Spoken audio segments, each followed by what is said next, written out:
con el acetil-CoA. Y el paso número 2 es el sistema de carnitina, ¿no? Que utiliza la carnitina para que salga y utilizan estas dos transferasas, la CAT1 y la CAT2. Son las dos. Entonces ahí, ¿qué enzimas se involucran? Primero, la acetil-CoA sintasa, también llamada tioquinasa, es la enzima que va a activar. Necesitamos una enzima que active, ¿no? Una activa que este grupo acilo o ácido graso libre tiene que estar activado. ¿Activado qué quiere decir? Unido a un CoA. Unido a un CoA. ¿Y cuál es la enzima involucrada en eso? La tioquinasa, conocida también como acetil-CoA sintasa, ¿no? ¿Y cuál es el otro grupo de enzimas? El otro grupo de enzimas viene del sistema de carnitina, ¿no? Que son las dos CAT y el transportador. El transportador se llama translocasa. ¿Cómo funciona el transportador?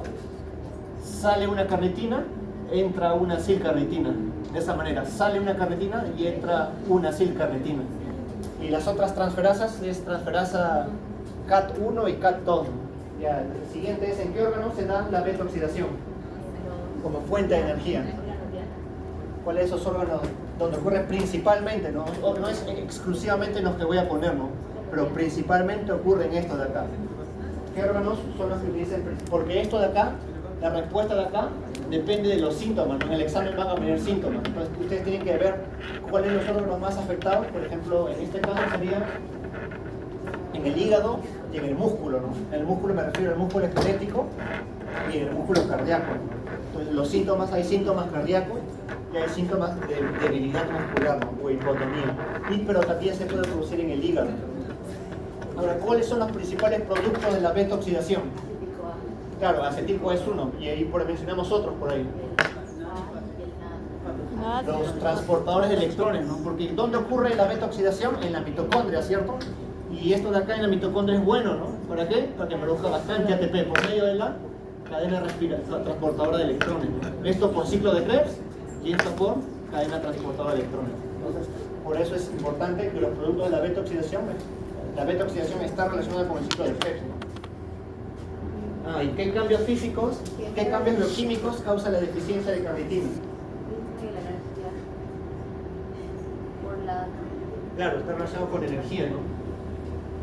Entonces ocurre cambios bioquímicos, reducción de la beta-oxidación, ¿no? ¿Por qué se reduce? Porque no se transfiere, no se puede transferir el anterior, por lo tanto hay menor producción de ATP y los ácidos grasos quedan atrapados en el citosol, ¿no? Y luego eso se asocia con dos problemas, ¿no? Que ustedes no sé si ya lo habrán visto. Una es disfunción mitocondrial. No, a nivel celular. Disfunción mitocondrial y citotoxicidad. Ocurre esos dos productos. ¿Por qué? Una vez que quedan atrapados en el citosol, entonces la mitocondria ya no puede decir energía, ¿no? Como no produce energía, disfunción mitocondrial. Ya la mitocondria, digamos que va a tender a morir, ¿no? ¿Y por qué? Porque ya no tiene energía, ¿no? Y como se acumula dentro del citosol, esto va a producir compuestos tóxicos y esto aumenta el estrés oxidativo en la célula, conocido como citotoxicidad. Ahora todo lo que hemos visto ahí es para degradar ácidos grasos comunes. ¿Cuáles son los ácidos grasos comunes? Los ácidos grasos pares. Los ácidos pares, ¿por qué son pares? Porque siempre vienen del acetil-CoA y es de 2, ¿no? Siempre se van sumando de 2 en 2. Pero hay excepciones, que son los ácidos grasos impares o los ácidos grasos insaturados, que básicamente son como unos pequeños pasos adicionales para que obtengas pares. Entonces requieren unos pasos adicionales, ¿no? Se va a respetar lo de la beta-oxidación, pero hay que sumarle unos pequeños pasos. Por ejemplo, ¿cuál es el paso a partir de un graso insaturado? Por ejemplo, un insaturado quiere decir un doble enlace. ¿Y cuál será el paso adicional? Quitarle el doble enlace. Entonces, ese paso de quitarle el doble enlace, ¿cómo se conoce? Como desaturación. Vamos a ver. Ahí tenemos como un ácido graso con un doble enlace. Este es un doble enlace, por lo tanto es un ácido graso insaturado. ¿Qué es lo que queremos hacer? Que a partir de este de acá está en posición cis, y las enzimas solo funcionan cuando están en posición trans. Entonces, para que cis pase a trans hay que utilizar una isomerasa. Ese es el nombre de la enzima. no traten de recordar todo, solo recuerden que es una isomerasa. ¿La isomerasa qué es? Va a cambiar de un isómero, del isómero cis, que es esta configuración, va a pasar a un isómero trans. Entonces, las enzimas de la beta oxidación funcionan cuando los ácidos grasos están en posición trans. Las enzimas de la beta oxidación no pueden reconocer a un ácido graso cuando están en la configuración cis. Entonces, lo que tendrían que recordar es que este paso utiliza una isomerasa para cambiar de un isómero cis a un isómero trans, y cuando está en trans ya las enzimas lo pueden reconocer. Y entonces acá se utiliza, por ejemplo, estas isomerasas, pero acá viene un paso adicional, que es una reductasa. Entonces la otra enzima importante, una es la isomerasa y la otra es la reductasa, ¿no? Esa es la otra enzima involucrada para quitarle los ácidos grasos y que pueda ser reconocido, por las enzimas de la beta oxidación. Y ahí es como el mensaje que hay que recordar de esta parte, ¿no? No hay que recordar así todos los nombres, no hay que recordar las enzimas, que para los impares necesitamos las isomerasas y las reductasas, y las isomerasas son para las insaturaciones, ¿no? Las insaturaciones, y para los impares, las isomerasas. Eso sí tenemos que recordar. Y ahora tenemos esta molécula, se llama propionil-CoA. ¿Cuántos átomos tiene? 1, 2, 3 átomos de carbono. Y es lo que normalmente ocurre cuando rompemos impares, ¿no? Cuando rompemos impares no nos va a quedar 2, ¿no? No nos va a quedar 2 carbonos. Como es impares, por ejemplo, imagínense que sea 5 átomos de carbono que tengan mi ácido graso. Si yo le quito de 2 en 2, ¿por qué? ¿Por qué quito de 2 en 2? Porque le quito acetil-CoA, ¿no? Entonces le quito 2 carbonos nomás. Si tiene 5 y le quito 2, me va a quedar 3, ¿no? Entonces no, si le quito 2 no me puede quedar 1, queda como 3. Ese 3 se conoce como propionil-CoA. Y es lo que pasa cuando hay ácidos grasos impares, ¿no? Cuando le corto de 2 en 2 en 2, me va a dar este de acá, propionil-CoA, que es lo que queda cuando hay 3 átomos de carbono, ¿no? Activados. ¿Y cuál es la importancia? Bueno, más que esto ya no le voy a cortar, ¿no? Ya no le voy a quitar 2 para obtener 1, sino mínimo 3. Y eso solo ocurre en ácidos grasos impares, ¿no? ¿Y cuál es la importancia? Bueno, acá hay enzimas, varias, que no es importante que se aprendan las enzimas en este paso. Lo importante es que aprendan que para ácidos grasos impares se forma propionil-CoA, y este es un sustrato que me sirve para obtener succinil-CoA. ¿Y qué es el succinil-CoA? Esto sí deberían recordarlo porque es su ciclo favorito. Exacto, el ciclo de Krebs, ¿no? Entonces, la oxidación de ácidos grasos impares me da un sustrato, ¿qué será? ¿Glucogénico o cetogénico?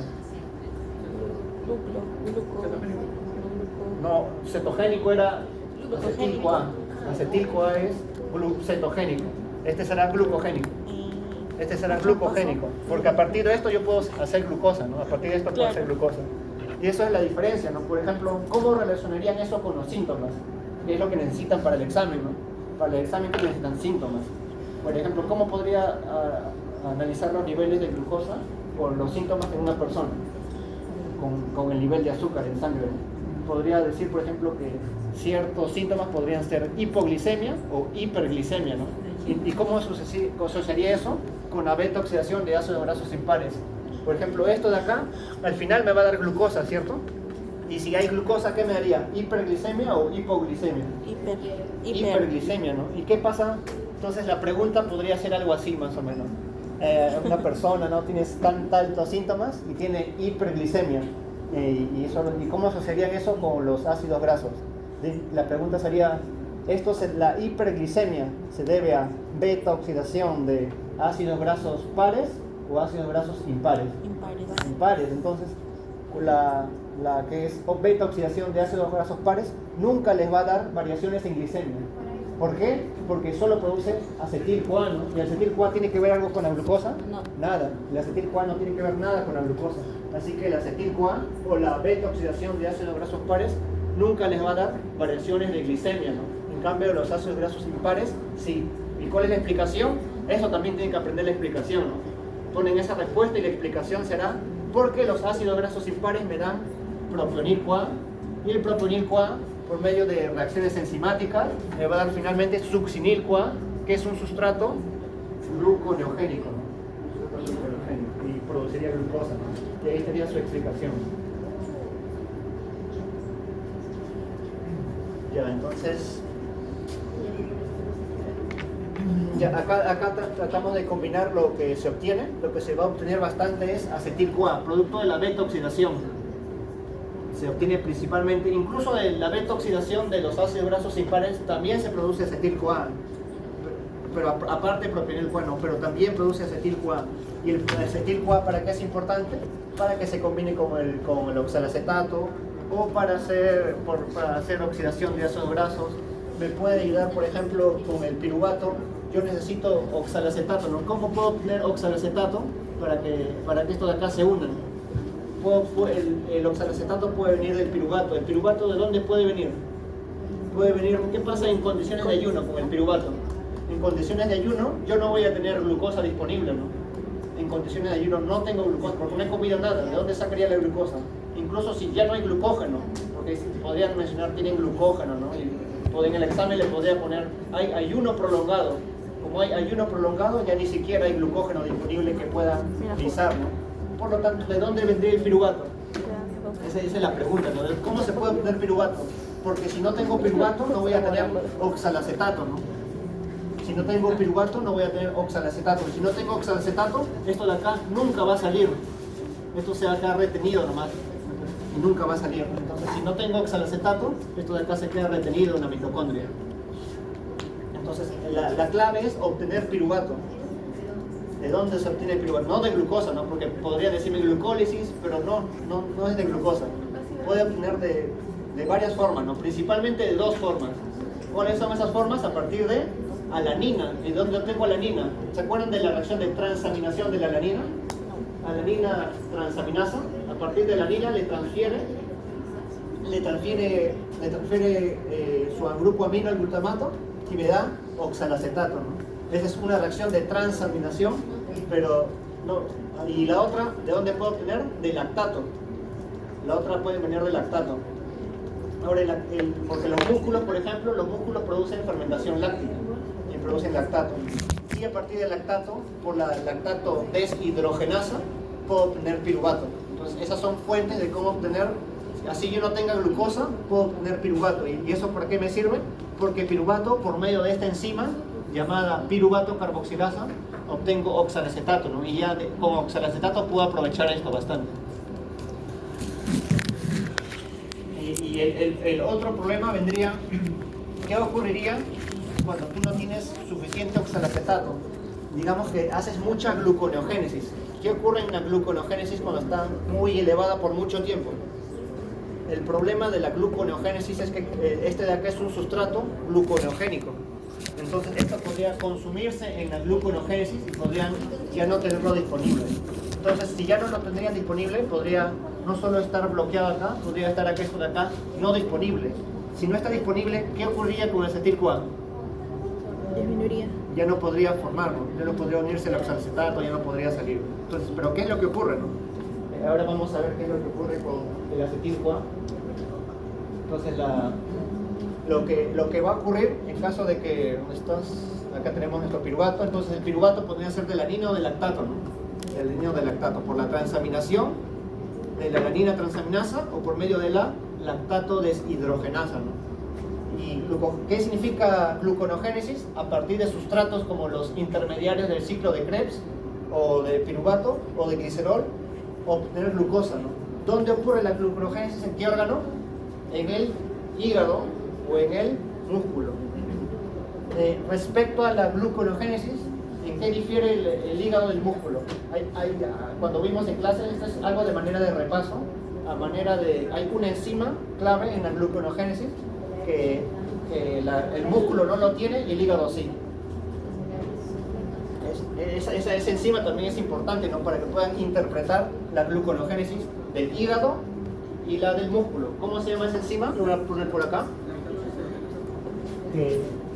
Glucosa 6-fosfatasa.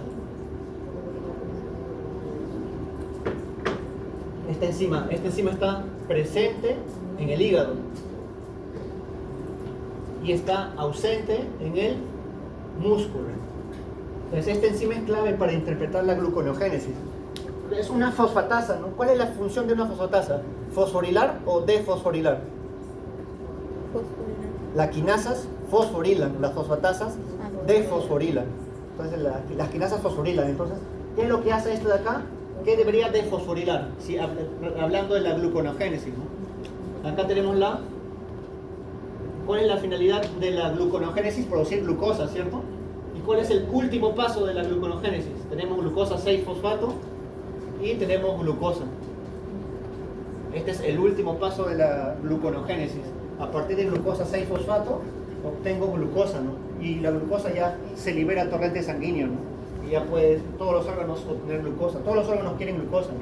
Pero si no hay, esto ocurre en el hígado. Y esta enzima llamada glucosa 6-fosfatasa actúa acá. Le quita ese grupo fosfato y deja la glucosa libre y ya puede salir. Ahora, como el hígado es el único que tiene esta enzima, es el único que puede liberar glucosa al torrente sanguíneo. Por más que el músculo almacene glucógeno, no puede realizar esto de acá. Quiere decir que el músculo, al no tener esta enzima, nunca libera glucosa, ¿no? Nunca libera glucosa.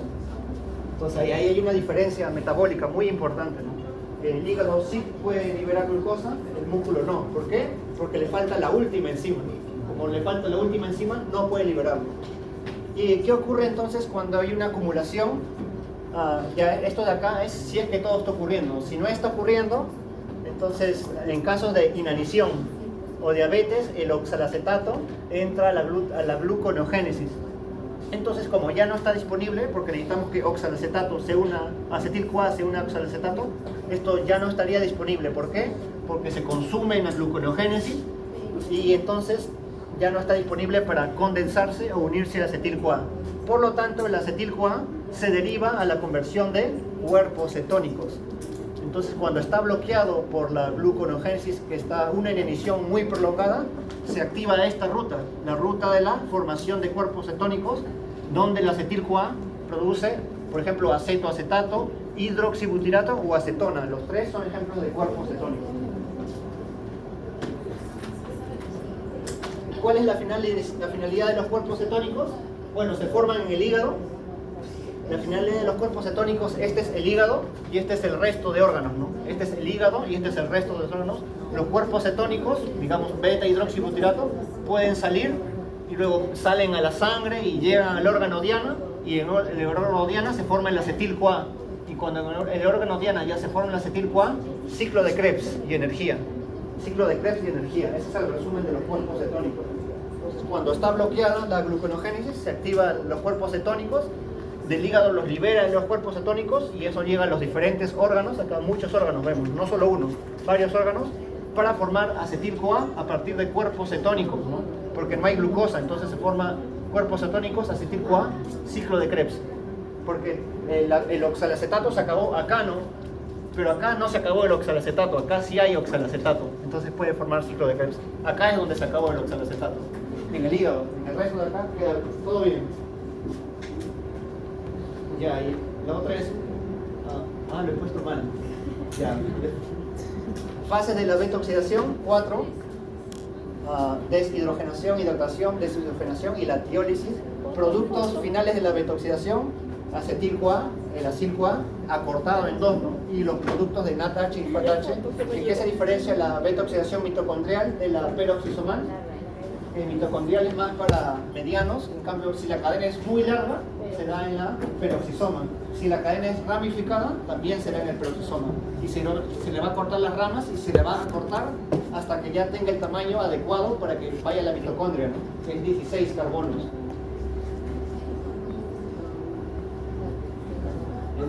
El último es, la última pregunta es un caso.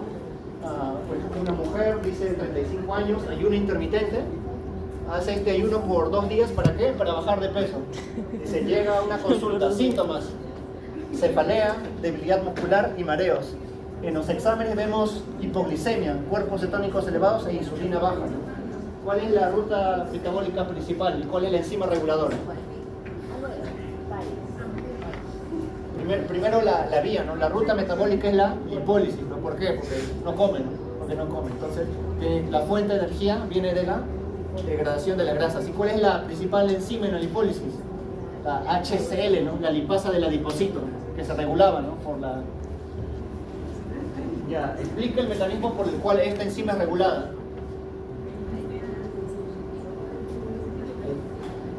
La enzima es regulada por fosforilación de la proteína quinasa A, ¿no?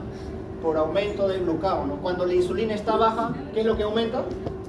El glucagón, ¿no? Si la insulina baja, el glucagón aumenta. Si el glucagón disminuye, la insulina sube, ¿no? Son opuestas la insulina y el glucagón. Y eso está regulado también por catecolaminas como la adrenalina, ¿no? Esta es la adrenalina. Y luego, ¿cómo explicaría los síntomas? Debido a que hay lipólisis, va a haber mayor beta-oxidación también. Y como hay mayor beta-oxidación, va a haber mayor acetil-CoA, por lo tanto cuerpos cetónicos. ¿Por qué hay mayores cuerpos cetónicos? Porque no está disponible, no se puede llevar a cabo la glucólisis.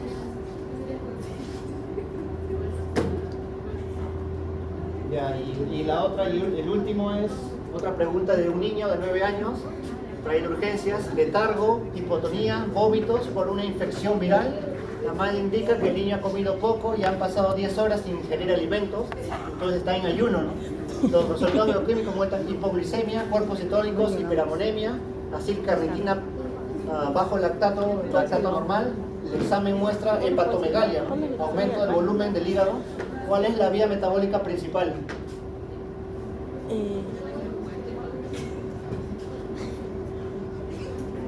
Beta-oxidación, para obtener energía, beta-oxidación. Y tiene un déficit de carnitina. ¿Por qué? Porque la acilcarnitina está baja, ¿no? O sea, la acilcarnitina baja. ¿Cuáles son la justificación bioquímica de los síntomas? Luego, hay que explicar la hepatomegalia, ¿no? ¿Por qué el hígado aumentó de volumen? Porque ha acumulado lípidos, ¿no? ¿Por qué se acumuló lípidos? Porque se quedaron atrapados en el citosol, no lograron entrar a la mitocondria. Como se quedaron atrapados en el citosol, creció el tamaño del hígado, o la célula del hígado. Entonces eso es hepatomegalia, ¿no? ¿Y el hígado? ¿Qué tiene que ver el hígado? ¿Tiene alguna relación con la cantidad de amonio? Sí, porque el ciclo de la urea se da en el hígado, ¿no? Entonces el aumento de concentración se puede explicar de esa manera. Y la ausencia de cuerpos cetónicos. ¿Por qué hay ausencia de cuerpos cetónicos? Porque no está entrando. Como no entra, nunca se forma acetil-CoA. Si no hay acetil-CoA, no hay disminución de cuerpos cetónicos. ¿Y por qué hablamos de hipotonía? Porque los músculos dependen, ¿no? Los músculos dependen de la energía de la beta-oxidación. Si no entra, no hay energía, ¿no? Si hay energía, hay hipotonía, hay debilidad muscular. De esa manera explican. Y eso sería todo entonces. Ya solo ellas hacen su cuestionario y eso sería todo por la clase de hoy.